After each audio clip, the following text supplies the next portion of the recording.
O tema de hoje é resolvendo os conflitos conjugais. E nós temos falado esse ano sobre o tema o que faz a felicidade da vida conjugal. E logo depois que nós lançamos essa pergunta, lançamos uma seguinte: o que você tem feito para a felicidade do seu casamento? Entendendo que não basta pensar o que faz a felicidade, mas sim qual é a sua participação em alcançar essa felicidade.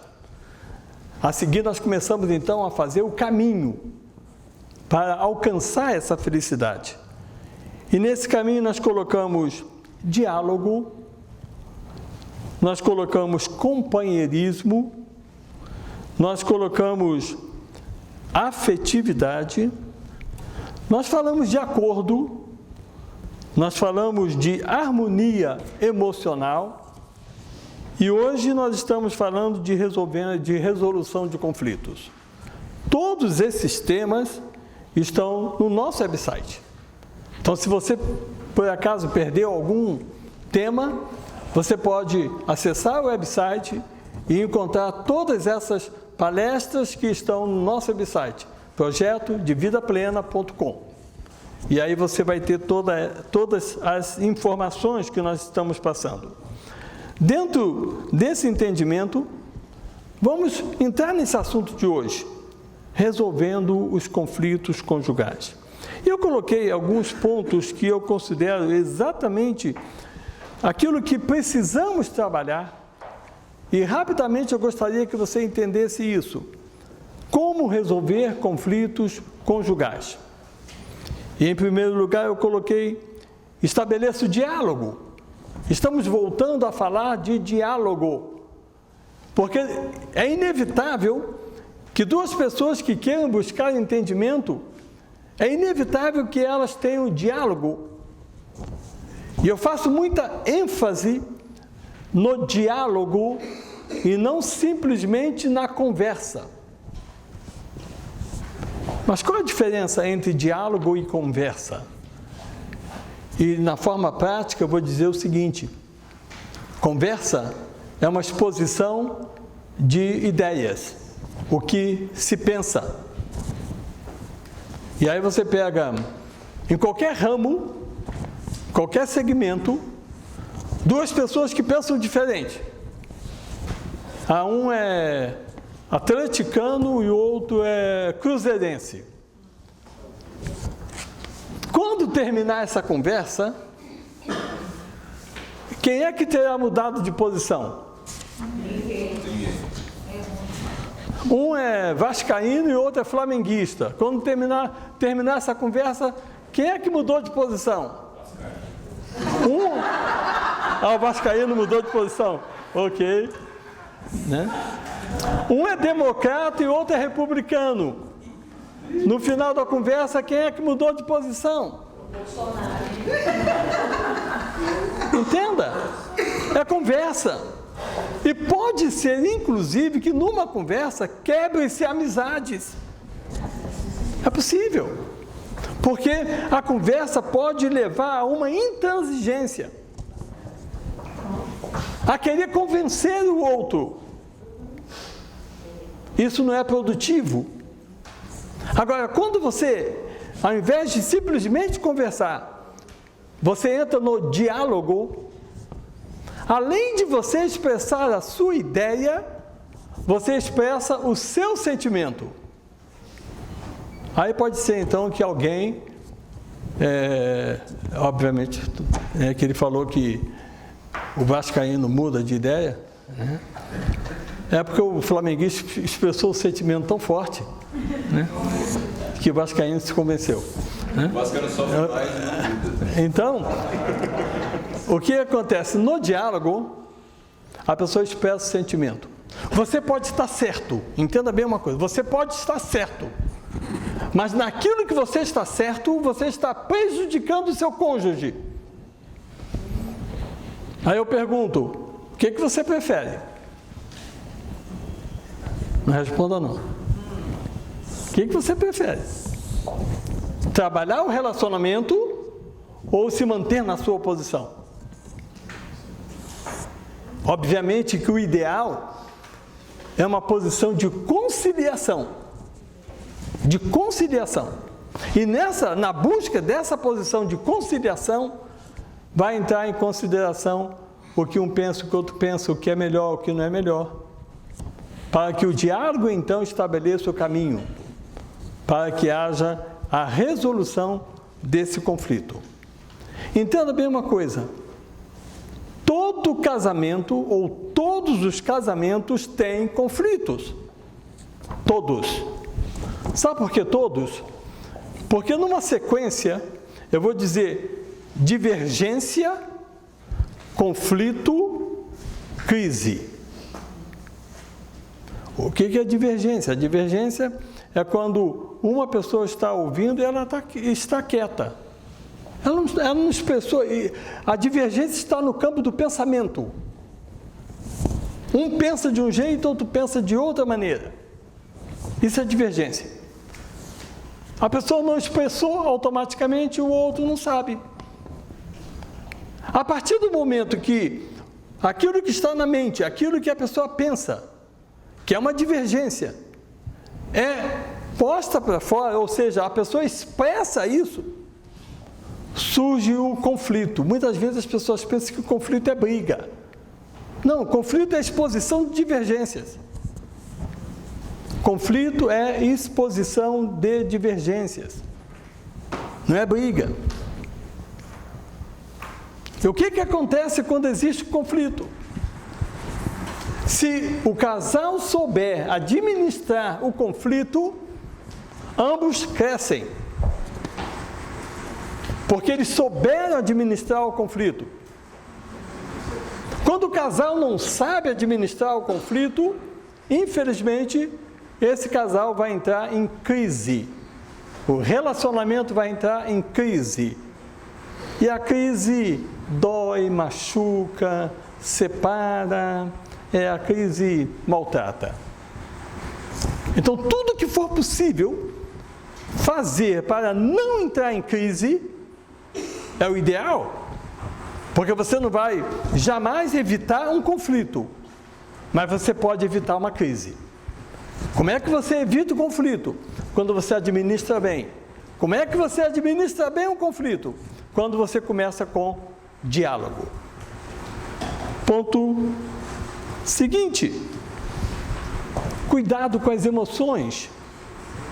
E aí vai depender muito, um dos fatores que leva a aflorar as emoções, um dos fatores é a história da pessoa. Muitas vezes pessoas magoadas, pessoas que alimentaram por muito tempo, guardaram sentimentos. Isso, na hora de você expor o que você pensa, você vai ser movido pelo sentimento. E a emoção é a expressão física. É aquilo que você aflora com base no sentimento que você tem. E é nesse momento que o tom de voz sobe, é nesse momento que a fisionomia muda, é nesse tempo que a pessoa maltrata, ofende, xinga, bate, porque a emoção tomou conta.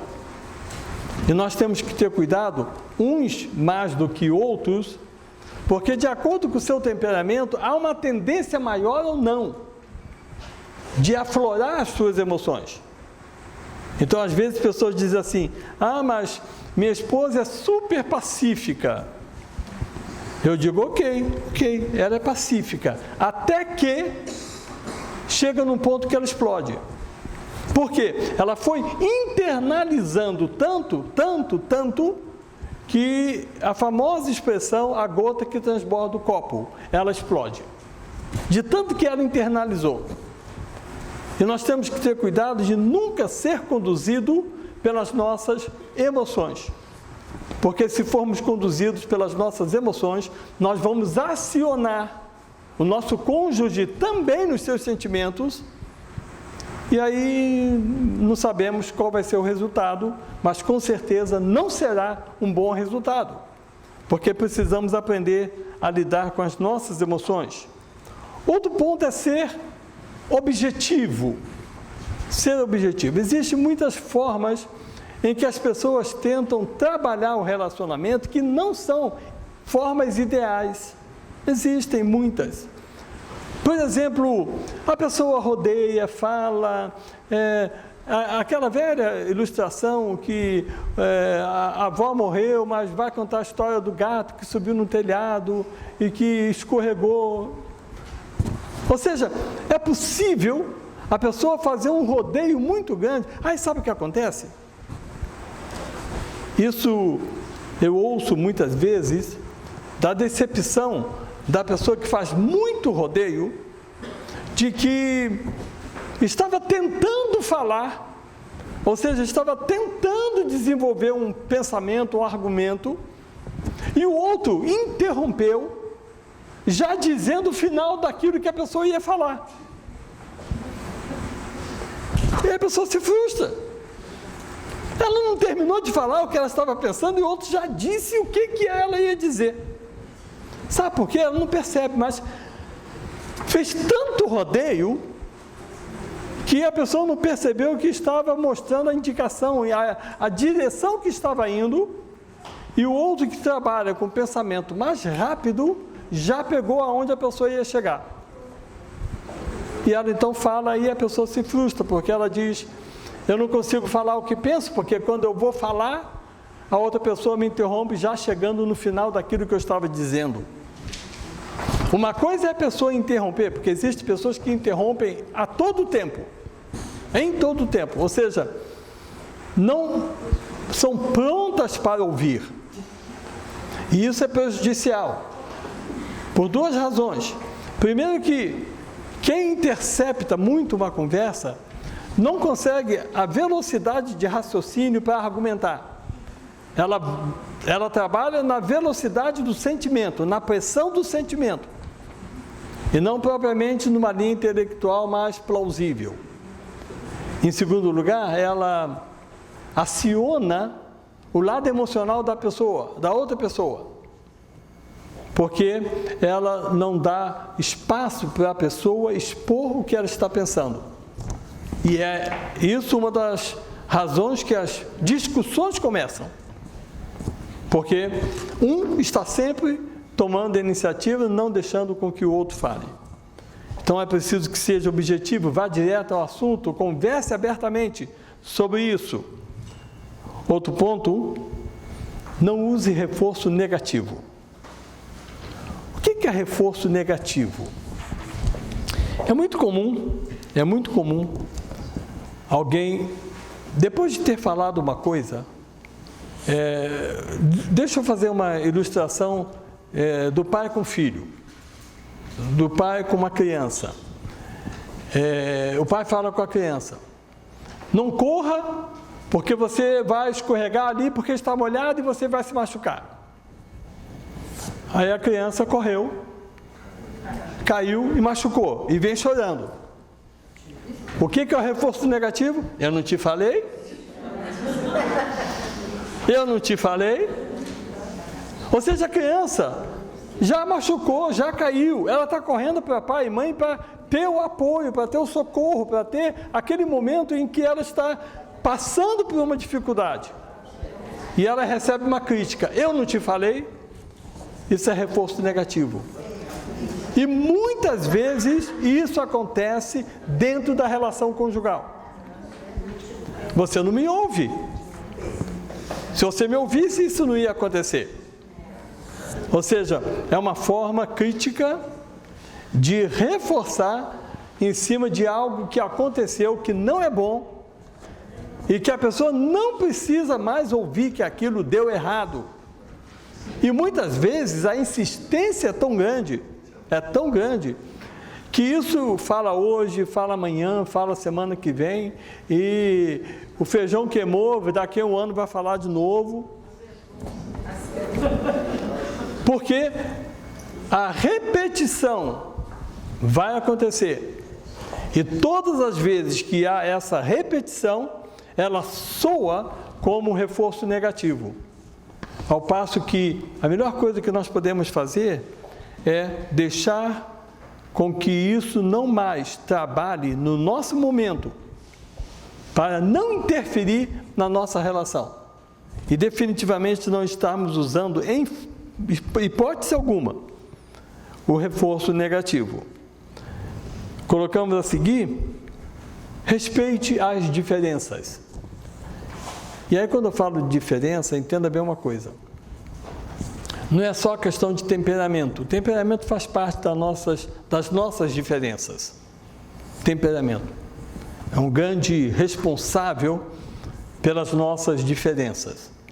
Mas outros fatores interferem nessa diferença que existe dentro do casamento. E um deles é a nossa história. E aí entenda uma coisa. Eu procuro deixar claro essa colocação de família, para que não venhamos a pensar: a minha família é melhor do que a sua. Eu procuro deixar bem claro isso. Porque eu digo, as famílias, elas são diferentes. A sua origem é diferente da origem do seu cônjuge. Você tem uma história, o seu cônjuge tem outra história. E, por causa da história do seu cônjuge, ele criou um conceito.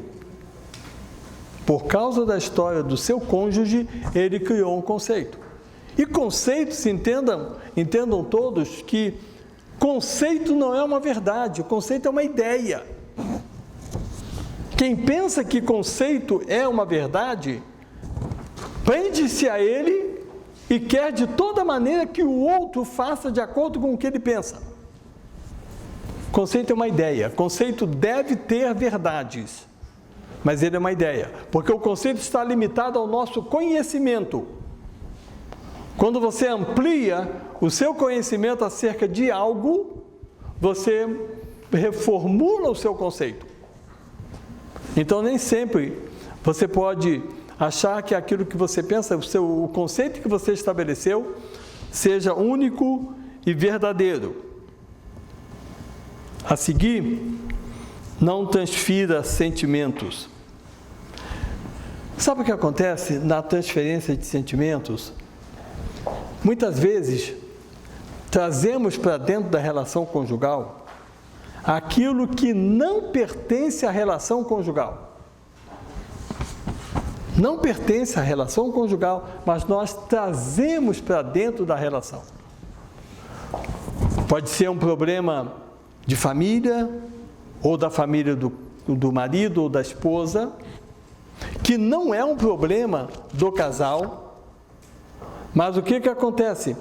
O sentimento é transferido e ele é trazido para dentro do relacionamento. Assim como, por exemplo, na questão trabalho, a pessoa saiu do trabalho ofendida por algo que saiu errado, ou alguém maltratou.